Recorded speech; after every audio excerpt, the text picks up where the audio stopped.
మీ పైన దాడి చేసింది ఎవరు? ఎందుకోసం దాడి చేసిండు? సో అంటే మీ పైన ఏమైనా ఆయనకి ఏమైనా వ్యక్తిగతమైనటువంటి కక్షణ? ఎప్పుడు దాడి చేసిండు? ఏం జరిగింది? 8 జూలై ఒక 1 వీక్ బ్యాక్ నేను జనరల్ సెక్రటరీ అండి మా society Timberleaf villa owners mutual aided cooperative maintenance society. MACS act ప్రకారం 1995 చట్టం ప్రకారం ఏర్పడ్డ సొసైటీ. డెమోక్రటిక్గా ఎలక్షన్స్ జరిగినాయి, మేము ఎన్నుకోబడ్డాం, మా బాడీ మెంబర్స్ కూడా ఉన్నారు. ఆ రోజు ఏం జరిగిందంటే మేము ఇక్కడ చెట్లు కొట్టేస్తున్నామండి. ఆ చెట్లు కొట్టడానికి కూడా కారణం ఏంటంటే ఒక 2 సీనియర్ సిటిజన్స్, ఒక ఆమె మిస్సెస్ నస్రత్ అలీ అని చెప్పి, ఆమె 86 సంవత్సరాల ఓల్డ్ లేడీ, ఇంకొక ఆయన 60 సంవత్సరాల మీద పడ్డ ఒక సీనియర్ సిటిజన్. ఈ చెట్ల వల్ల మాకు ఆరోగ్య సమస్యలు ఉత్పన్నమవుతున్నాయి. దయచేసి బోర్డు దీని మీద ఆలోచన చేసి ఈ చెట్లు తీసేస్తే మా హెల్త్ ఇంప్రూవ్ అవుతుంది అని చెప్పి వాళ్ళు అన్నప్పుడు మేము ప్రామిస్ చేసాం. నిజంగానే ఈ చెట్లు తీసే చెట్లయితే, హానికరమైన చెట్లయితే ఫారెస్ట్ డిపార్ట్మెంట్ అథారిటీ దాన్ని సర్టిఫై చేసేది. దానికంటే ముందు మేము బోర్డులో ఒక రెజల్యూషన్ పాస్ చేసుకొని ఏదైతే నష్టదాయకంగా ఉన్న చెట్టు ఉందో, ఇదే కాకుండా ఇండ్లలో చెట్లు నష్టం కలుగుతుంటే ప్రాపర్టీకి, అవన్నీ సామరస్యపూర్వకంగా తీసేసుకోవాలని నిర్ణయం తీసుకున్నాం. బోర్డుల నిర్ణయం తర్వాత ఫారెస్ట్ డిపార్ట్మెంట్ ఎఫ్ఆర్ఓకు అప్లై చేస్తే వాళ్ళ టీం వచ్చి ఇన్స్పెక్షన్ చేసి ఇవి ఇక్కడ ఉండాల్సిన చెట్లు కాదు, నిజంగా ఆరోగ్య సమస్యలు ఉత్పన్నమవుతాయి అని చెప్పి అన్న తర్వాత గ్రూపులో పెట్టేసినాం. ఆర్డర్ అందరికి చూపెట్టిన అవసరం లేదు, ఏంటంటే ఇది కామన్ ఏరియా కాబట్టి. మేము మా డ్యూటీ జనరల్ సెక్రటరీగా ఎంగేజ్ చేసి లేబర్ను వాళ్ళు కొట్టేస్తుంటే అసలు మేము ఊహకు కూడా అందరి విధంగా అండి, నలుగురు మెంబర్లు, అంటే కామన్ మెంబర్స్ వాళ్ళు, తరుణ్ సింగ్, అతని వైఫ్ కమలా కుమారి సింగ్, అనిల్ ప్రకాష్ ఆయన వైఫ్ కమల, వాళ్ళు ఉద్రేకంగా మాట్లాడుకుంటా ఎవరినో అటాక్ చేయాలి. ఇక్కడ ఓనర్సే, ఒక ఆయన 56 విల్లా, ఒక ఆయన 69 విల్లా, 76 4 విల్లా కూడా వాళ్ళదే. వాళ్ళు రావడమే మా మీదకి ఇంగ్లీష్లో బూతులు తిట్టుకుంటా, లేడీస్ ఏమో వాళ్ళు ఉద్రేకంగా ఈడియట్ అని చెప్పి ఏం చేస్తున్నారని. మీరు ఏదన్నా ఉంటే నాతో మాట్లాడండి, లేబర్ని ఎంగేజ్ చేసిన లేబర్ని కాదు మీరు మాట్లాడేది, కూర్చొని మాట్లాడదాము, ఫారెస్ట్ డిపార్ట్మెంటు ఆర్డర్స్ ఉన్నాయి. ఇది ముందు చెప్పనవసరం కూడా లేదు, ఎందుకంటే ఆల్రెడీ గ్రూప్లో నేను జనరలైజ్డ్ మెసేజ్ పెట్టిన, హార్మోని దెబ్బ తినకుండా గ్రూప్లో పెడితే ఏంటంటే చర్చ అవుతుంది, వేరే దానికి దారితీస్తుంది అని చెప్పి మేము చాలా బాధ్యతాయుతంగా ఉన్నామండి ఆ రోజు. మా ప్రెసిడెంట్ గారు, బోర్డు మెంబర్స్, మా అడ్వైజర్స్. అలాంటి వాతావరణంలో చెట్లు కొట్టిస్తుంటే సడన్గా ప్రత్యక్షమయ్యి మాత్కెలవడే కొనైరే గాండ్ ఫోడ్ దేతుం, షటప్ ఫోడ్ దేతుం 2 మినిట్ మే అని చెప్పి అసలు పౌన్సింగ్ అంటే దూక్కుంటూ వస్తుండు మనిషి. నాకంటే డబుల్ త్రిబుల్ ఉంటాడు కాబట్టి నేను అతన్ని ఫేస్ చేయలేకపోయినా. మేము ఎంగేజ్ చేసిన లేబర్ని ఏదన్నా చచ్చిపోతే గాయాలు అయితే మేము బాధ్యులము. మధ్యలో పోతే నాకు ఉతిక పట్టుకొని అసలు కాలు పెట్టుకుందాం అనుకుంటున్నాను, అక్కడ ఆ బెంచ్కి వెనుక తోసేసి అటాచ్ వెనుక పోయింది. ఇంత ప్రాసెస్ నా కుడి చేయి పోయి రంప మీద పడింది. దీని మీద ఎట్లయిందండి, ఇప్పటి వరకు నా వేలు ఇంకా ఎక్స్రే తీస్తే ఆర్థోపెడిక్ సర్జన్ అయితే చాలా లోపల బాగా దెబ్బతినింది అని ఇట్లా వీడియో తీసిండండి. మేము ఎక్స్పెక్ట్ చేయలేదు. ఆ వీడియో తీస్తుంటే కూడా మా మెంబర్ను, సీనియర్ను, వాళ్ళే లేడీస్ వాళ్ళు పోయి మళ్ళీ ఆయనను అటాక్ చేసిండు కానీ లాక్కోవడానికి. వెంటనే మేము శాఖ నుంచి చేరుకునే వరకు అరే పోలీసులకు చెప్తామని చెప్పి 100కు డయల్ చేయడం జరిగింది. వాళ్ళు ఉన్నారా సీన్ ఆఫ్ అఫెన్స్లో అంటే లేరు, వెళ్ళిపోతే కానీ మీరు లోకల్ పోలీస్ స్టేషన్ ఏదని చెప్పి అంటే శంషాబాద్ RGI శంషాబాద్ వెళ్ళాము. సిఐ గారిని కలిసాము, మా కంప్లైంట్ ఇచ్చాము, తీసుకున్నారు. SI గారిని ఎంటర్ చేశారు, ఆయన నిన్న వచ్చిందండి. SI శ్రీధర్ గారు వచ్చిండు. జరిగినవన్నీ వాళ్ళు వచ్చారు, మేము వచ్చాము. వచ్చి మేము జరిగిందంతా చెప్పినాం, సాక్షులను విచారించిండు. వాళ్ళ మీద నమ్మకం ఉంది. తక్షణమే హత్యాయత్నం లాంటి కేసు కాబట్టి, భౌతిక దాడి అనేది ఇలాంటి సొసైటీలో ఆమోదయోగ్యం కాబట్టి, ఖండించాల్సింది కాబట్టి మీలాంటి వాళ్ళ సాయం కోరుతున్నా. పోలీసులు తక్షణమే స్పందించి అతని మీద హత్యానేరం మోపి కఠిన చర్య తీసుకోవాలని చెప్పి నేను వ్యక్తిగతంగా మా కమిటీ తరఫున 8వ తారీఖు కేసు పెట్టిండు, ఇప్పటి వరకు కూడా ఇంతవరకు కూడా ఎఫ్ఐఆర్ కాలేదు. ఏంటిది, ఏమనుకుంటాం? బహుశా వాళ్ళ మీద ఏమన్నా ఒత్తిళ్ళు ఉన్నాయేమో, మేము వెళ్ళి కలుస్తామండి. ఏదేమైనా ఇంత భౌతికంగా 10 మంది చూస్తుండగా దాడి జరిగింది నా మీద. సభ్య సమాజంలో ఆమోదయోగ్యం కాదు, అంగీకరించాల్సిన ఇది విషయం కూడా కాదు. కాబట్టి మీరు సహకరించండి. మా మెంబర్స్ అంతా వెళ్ళి అధికారులను కలుస్తాము. కఠిన చర్య తీసుకునేంత వరకు మేము వెనకకు పోయేది. మీ మీద వ్యక్తిగతమైనటువంటి కక్ష ఎందుకంటే మిగతా వాళ్ళపైన ఎవరిపైన కూడా దాడి జరగలేదు, మిమ్మల్ని ఎందుకు టార్గెట్ చేసింది? అంటే వాళ్ళది నైజమేదండి. అంటే ఇంతకుముందు కూడా ఒక అమ్మాయి మీద చేసిండ్రు రాత్రిపూట పోయి. మా మెంబరే, బిల్ల నెంబర్ 15లో ఉంటుంది మాధవ్ అని చెప్పి, రాత్రిపూట పోయి ఆ అమ్మాయి రాలేదు వస్తామని చెప్పి ఆమె కూడా మీద కూడా దాడి చేశారు. అయితే భౌతికంగా దాడి చేయట్లేదు కానీ వాట్సాప్లో మానసికమైన దాడి అత్యగమించబడతాం మేమైతే చూస్తే కానీ, మీరు చూస్తే కానీ. అలాంటిది కారణం ఏంటంటే వాళ్ళు రీసెంట్ ఎలక్షన్స్లో ఓడిపోయినారు. ఓడిపోయి వాళ్ళ అరాచకాలు ఎన్ని కాదు, అన్నీ మిస్అప్రాపరేషన్స్ ఉన్నాయి. నియమ నిబంధనలకు వ్యతిరేకంగా పనిచేసిండ్రు. మేమంతా అది బయటికి తీస్తుంటే బిల్డరు ల్యాప్సెస్ ఇక్కడ చూడండి, మా ఆడపిల్లలకి మనం లేదని వస్తే గాన వీళ్ళ ఇంట్లో నీళ్ళు ఉన్నాయా లేవా తాగనికి అని చెప్పి చూస్తున్నారు. అవమానం మాకైతే. 2006లో తీసుకున్న వెంచర్ ఇది, ఇప్పటి వరకు డ్రింకింగ్ వాటర్ తీసుకోలేదు. డ్రింకింగ్ వాటర్ 2-3 కోట్లు అవుతుంది. ఇక్కడ మాకు రక్షణ కరువైంది. ఎందుకంటే compound wall, secured compound wall లేదు మాకు. సెక్యూర్డ్ కాంపౌండ్ వాల్ అంటే ఇట్లాంటి దానికి 8 ఫీట్ల కాంపౌండ్ వాల్ ఉండాలి, అది లేదు. అప్రోచ్ లేదు. ఈ మురుగునీటి ఈ సమస్య, మురుగునీటి వ్యవస్థ కూడా ప్రకటబందీగా లేదు. ఎస్టీపీ సెప్టిక్ ట్యాంక్ లాగా ఉంది. వీటన్నిటి మీద మేము బిల్డర్కు వ్యతిరేకంగా రేరా కోర్టుకు పోయి ఆర్డర్ తీసుకొని రావడము, ఆయన మాకు వ్యతిరేకంగా అప్లేట్కి వెళ్ళడం, మాకు ఆర్డర్స్ రావడము, ఇంత ప్రాసెస్ ఏమైందేమో కానీ మరి వీళ్ళు మా చేత ఓడిపోవడము, వీళ్ళు వ్యతిరేకంగా బిల్డర్తో కుమ్మక్కైనట్టు మాకు అనిపిస్తుంది. అనుమానము, అది మేము నిరూపించలేము కానీ అనుమానము. వాళ్ళంతా ఈ బీహార్కు సంబంధించిన రాష్ట్రం అండి వాళ్ళది. కక్ష కట్టి బాగానే ఉంటారు, ఇమ్మీడియట్గా అన్ప్రెడిక్టబుల్గా అటాక్ చేస్తుంటారు.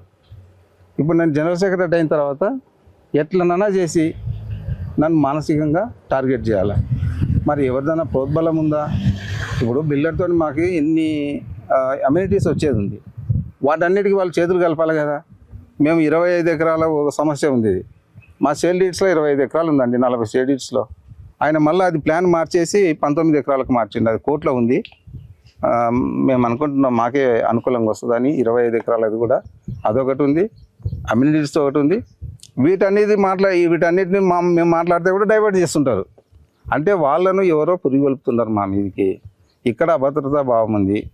మేము ఇక్కడ శాంతియుతంగా బతకలేని పరిస్థితి ఉందండి. ఇది సిచ్యువేషన్. గ్రూప్లో ఈ చెట్లని తొలగిస్తున్నాం అని చెప్పి మెసేజ్ పెట్టారు మీరు, వాళ్ళు ఏమైనా రెస్పాండ్ అయ్యారా దాని మీద? కమ్యూనిటీ గ్రూప్లు ఏంటంటే మేము ఆర్డర్ పెడితే ఏంటంటే అది చర్చకు దారితీసి 2 గ్రూపులు అవుతాయి మానసికంగా అని చెప్పి హార్మనీ కాపాడాల్సిన బాధ్యత మాది, సొసైటీది. కాబట్టి ఎవరన్నా ఉంటే కానీ మాకు ఆర్డర్ వచ్చింది. ఇది కామన్ ఏరియా కాబట్టి ఎవరు చెప్పనవసరం కూడా లేదు. వాళ్ళ ఇండ్లు లేదన్నా మేము కొట్టినాం అనుకో, ఇంటి ఓనర్ది కాన్సెంట్ తీసుకుంటాం, లెటర్ తీసుకుంటాము. లెటర్ తీసుకొని 500 రూపాయలు పే చేస్తాము. అది కొట్టదగిందా లేదా ఎక్స్ప్లెయిన్ చేస్తాము. ఇక డ్యామేజ్ అవుతుంది సార్, ఇక పైప్ లైన్లు మీద, వాటర్ పైప్ లైన్ల మీద వేర్లు పోతున్నాయి, బిల్డింగ్లకు వేర్లు పోయి పునాదులు కలుగుతున్నాయి, కేబుల్ లైన్స్, పేవ్మెంట్ అంతా దెబ్బతిందంటే వాళ్ళు మమ్మల్ని కొట్టుకోమంటారు. ప్రకటబందీగా మేము నియమ నిబంధనల ప్రకారం చెట్టు కొట్టేసామండి. అది సొసైటీ ఎలాంటి మెసేజ్ కూడా చేయలేదు అంటే వద్దు చెట్లు ఎందుకు కొట్టేస్తున్నారు అని చెప్పి గ్రూప్లో ఏం మెసేజ్? అంటే అవి కొట్టగలిగిన చెట్లు కాబట్టి కొట్టేసినాము. అవి నిరుపయోగమైనవి, ఆరోగ్యానికి హానికరమైన చెట్లు కాబట్టి వాళ్ళు మొండి పట్టుదలతోనే, అంటే మాకు వ్యతిరేకులు కాబట్టి వ్యతిరేకిస్తున్నారు. కాబట్టి ఏంటంటే ఇక్కడ ఒక మనిషి ప్రాణం విలువ. ఒక ఆయన 60 ఏళ్ళు ఉన్నారు, ఇక అదే విల్ల. నేను బయటికి రాగానే నాకు హాని ఉంది, ఇది ఎలర్జీ ఫీల్ అవుతున్నా అని చెప్పి. మీరు 93లో 86 ఏళ్ళ ఉమెన్ ఉంది, ఆమె మాకు అర్జీ పెట్టింది ఇవి తీసేయండి అని చెప్పి. ఫారెస్ట్ డిపార్ట్మెంట్లో అవన్నీ పరిశీలించి ఇవి తీసేసుకోవచ్చు అన్నప్పుడు మేము తీసాము. దీనికి మేము గ్రూప్లో పెట్టిన అవసరం లేదు, వ్యక్తిగతంగా పెట్టిన అవసరం లేదు. ఎవరైనా వస్తే మాత్రం చెప్పొచ్చు, కామన్ ఏరియా కాబట్టి. నిన్న ఎస్ఐ గారు వచ్చారన్నారు, మరి ఏం చెప్పారు మీకు? అసలు ఎందుకు ఎఫ్ఐఆర్ అవ్వాలి? చేస్తాం అనుకుంటూ పోయిందండి.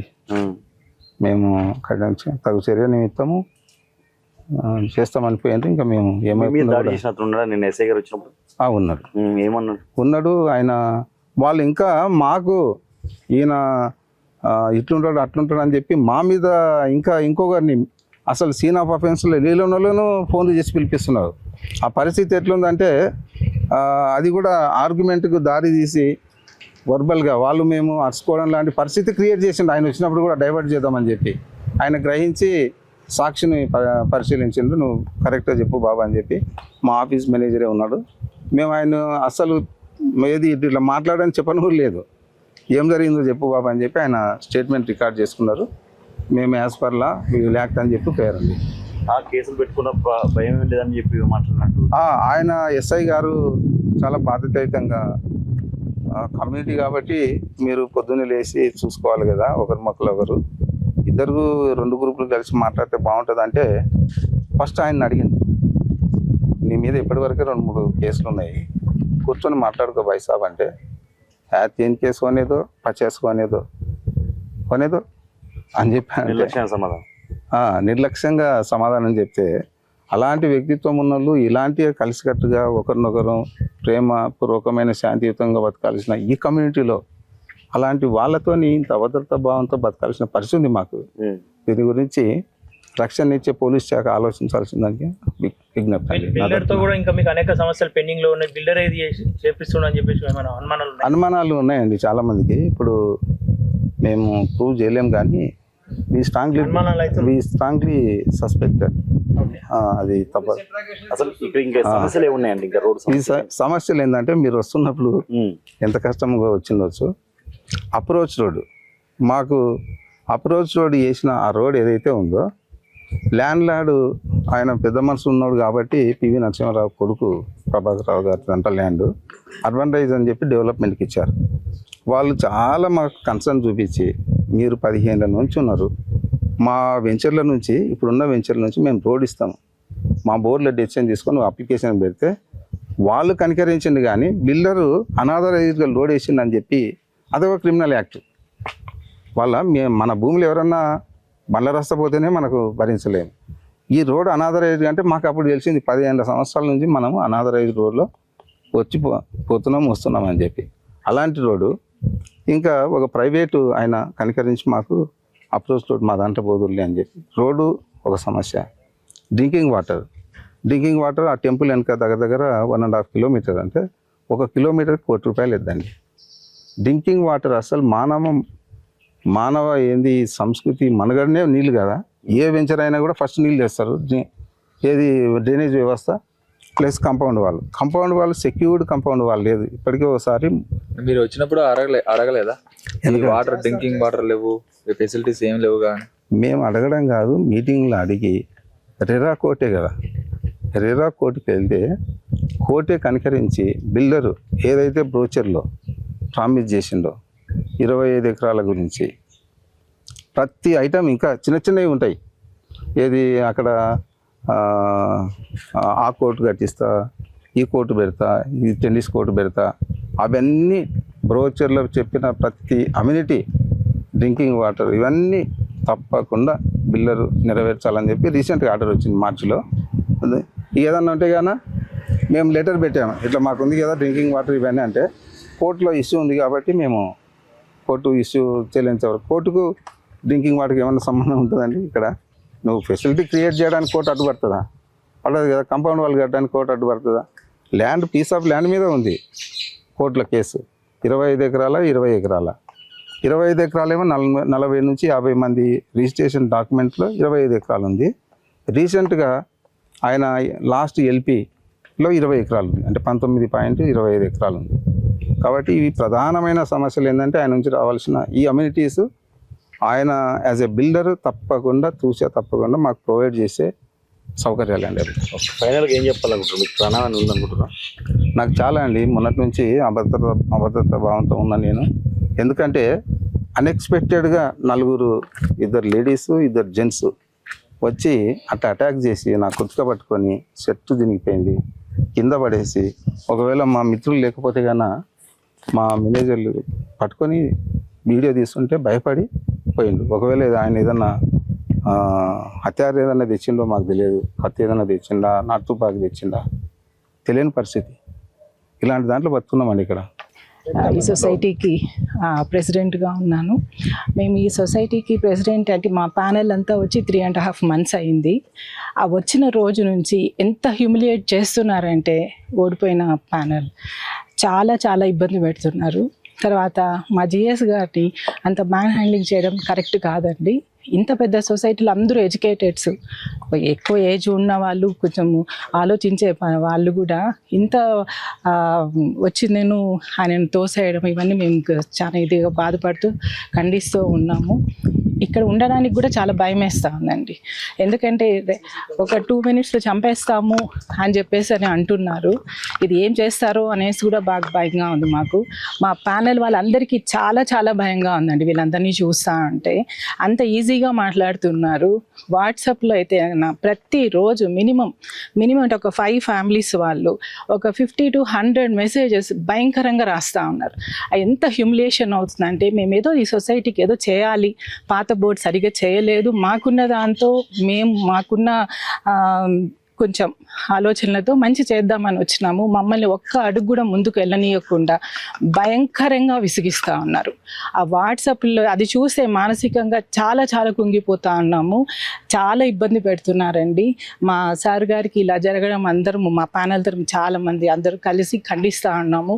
ఇది మీరు చూసి దీని అంతా కొంచెం కరెక్ట్గా చేయాలని చెప్తున్నానండి. ఇక్కడ ఏదైతే సాతంరాయి ఉన్నదో గ్రామము, దీనికి 2 ఆమ్లెట్ విలేజ్లు ఉంటుంది. ఒకటి లంగర్గూడ ఇటు పక్కకైతే, ఇది పాషమండ రెవెన్యూ విలేజ్ అవుతుంది. ఈ 2 సాతంరాయి గ్రామ పంచాయతీకి అటాచ్డ్ ఉండే. 2006లో ఇక్కడ స్థానికంగా నేను ఎంపీటీసీ నుండి ఇప్పుడు state vice chairman Congress party Jalpally Narender నా పేరు. ఈ ప్రాంతం అంతా మేము తిరిగింది చేసిందే కాబట్టి 2006లో ఇక్కడ ఉన్నటువంటి బిల్డర్ ఏదైతే కిరణ్ కుమార్ గారు ఉన్నారో, ఇప్పటిదాకా చెప్పినటువంటి ఇక్కడ వచ్చినటువంటి వీళ్ళంతా ఎడ్యుకేటెడ్ ఫ్యామిలీస్, కంప్లీట్గా డిగ్నిఫైగా ఉండేవాళ్ళు. వీళ్ళ మధ్యలో ఎప్పుడు కూడా రాని నిజంగా కూడా ఒక మనిషి మీద భౌతిక దాడి చేస్తున్నారంటే చాలా ఘోరమైనటువంటి పరిస్థితి. ఇక్కడ ఉన్న బీఆర్ ఫ్యామిలీస్ 4-3 అంటున్నారు. వాళ్ళ మీద ఖచ్చితంగా నేను డీజీపీ గారి దగ్గరికి వీళ్ళందరినీ తీసుకెళ్తా. ప్రభుత్వం, కాంగ్రెస్ పార్టీ ప్రభుత్వంలో నిజంగా కూడా ఇటువంటి కార్యక్రమాలు ఏవి కూడా నచ్చదు. కానీ ఇక్కడ వీళ్ళంతా చాలా 10-12 ఏళ్ళ సంది చూస్తూ ఉన్నాను. ఇక్కడ ఉన్నటువంటి వీళ్ళంతా ఆఫీసర్స్ వాళ్ళ డ్యూటీ ఏంది వాళ్ళు చేసుకొని వాళ్ళు సక్రమంగా ఒక నిజాయితీగా ఒక పద్ధతిగా ఉండేటువంటి వ్యవస్థ ఈ గ్రేటర్ కమ్యూనిటీలో. అటువంటిది ఒక చీడపురుగు లాంటి ఈ బీఆర్ ఫ్యామిలీస్ ఏదైతే 2-3 ఫ్యామిలీస్ ఉన్నాయి, తరుణ్ సింగ్ కావచ్చు, ఇంకా వగైరే కావచ్చు, వాళ్ళ మీద నిజంగా కూడా పీడీ యాక్ట్ పెట్టమని డైరెక్ట్గా సిపి గారు డీజీపీ గారి దగ్గరికి బయలుదేరుతాం. 100%గా వాళ్ళందరి మీద తప్పకుండా చర్యలు తీసుకుంటాం, కఠిన చర్యలు. ఎందుకంటే ఇప్పటిదాకా ఈ కమ్యూనిటీ ప్రెసిడెంట్ గారు ఒక మహిళ ఆమె ఎంత చక్కగా చెప్పిందంటే నిజంగా కూడా ఇక్కడ బ్రతకడానికి కూడా మాకు భయభ్రాంతులకు గురవుతున్నామంటే ఇప్పుడు భారతదేశంలో ఉన్నామా లేకపోతే మనం బయట కూడా ఇంకెక్కడన్నా ఉన్నామా, పాకిస్తాన్లో ఉన్నామా అన్నటువంటి ఫీలింగ్ కలుగుతున్నది మాకు వింటేనే. మన దేశంలో మనం బ్రతకనికే వీలు లేకపోతే ఇక ఈ ప్రజాస్వామ్యం, ఈ చట్టాలు ఎందుకు, ఇవన్నీ ఎందుకు మనకు? కనుక దయచేసి దీని మీద కఠిన చర్య తీసుకుంటారు ప్రభుత్వం. దీని మీద ఖచ్చితంగా చర్య ఉంటుంది. వాళ్ళ మీద పీడీ యాక్ట్ పెడతాం.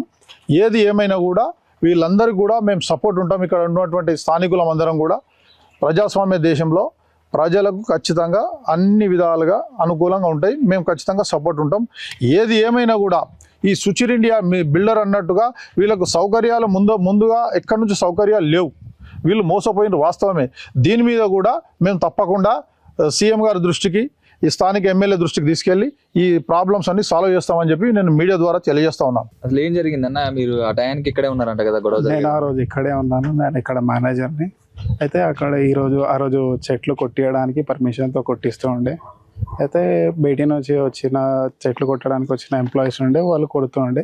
ఇక్కడ 56 విల్లా 75 విల్లా అతను, 56 విల్లా అతను తరుణ్ కుమార్ రెడ్డి అనేటైనా ఆపోజిట్ తరుణ్ కుమార్ సింగ్ ఆపోజిట్ నుంచి ఉర్లుకుంటూ వచ్చిండే. మా జనరల్ సెక్రటరీ ఉన్నారు, అతని మీదకి వస్తూ ఉంటే మా జనరల్ సెక్రటరీ ఆపేయండి. పక్కన చెట్లు కొట్టేటోళ్ళ మీదకి వెళ్తుంటే ఆపుతుంటే మీరు ఆపొద్దు అని చెప్పి ఆయన కొంచెం బ్యాడ్ వర్డ్స్ యూజ్ చేస్తే నువ్వు అట్లా మాట్లాడొద్దు అని మా జనరల్ సెక్రటరీ చెప్తే ఆయన మీదికి పోకుండా ఆయన దుబ్బేసి మీదికి వెళ్తే నేను ఇంకా అక్కడ ఉన్నాను కాబట్టి వెళ్ళి వెనకల నుంచి పట్టుకొని అతన్ని బ్యాక్ సైడ్ లాగేశాను. నేను లేకుంటే మాత్రం ఆయన కొట్టేటోడు చంపేటోడు అది నాకు కూడా తెలియదు. అది ఉన్న వాస్తవం. ఆ రోజు అక్కడ ఎవరి మిస్టేక్ అనిపించింది? అక్కడ మిస్టేక్ అతందే, తరుణ్ కుమార్ సింగ్ అతందే మిస్టేక్. ఎందుకంటే మేము పర్మిషన్తోనే చెట్లు కొట్టిస్తున్నాం. వితౌట్ పర్మిషన్ అయితే కాదు, విత్ పర్మిషన్తోనే కొట్టిస్తున్నాం. వచ్చినప్పుడు పర్మిషన్ లెటర్ కూడా చూపించాం. ఇది మాకు ఫారెస్ట్ ఆఫీసర్ నుంచి పర్మిషన్ ఉంది, మేము కొట్టిస్తున్నాం అని చెప్పి కూడా చూపించాం. అది ఆయన కూడా వినలేదు. అది అంటే ఇంటెన్షన్ చేసినట్టు ఇంటెన్షన్గా చేసినట్టు అనేది కొంచెం ఉంది. ఆయుధాలు అనేటివి జోబుల నుంచి ఏం తీసారో మనకు తెలియదు. నార్మల్గా అయితే చేతులు అయితే ఏం లేవు.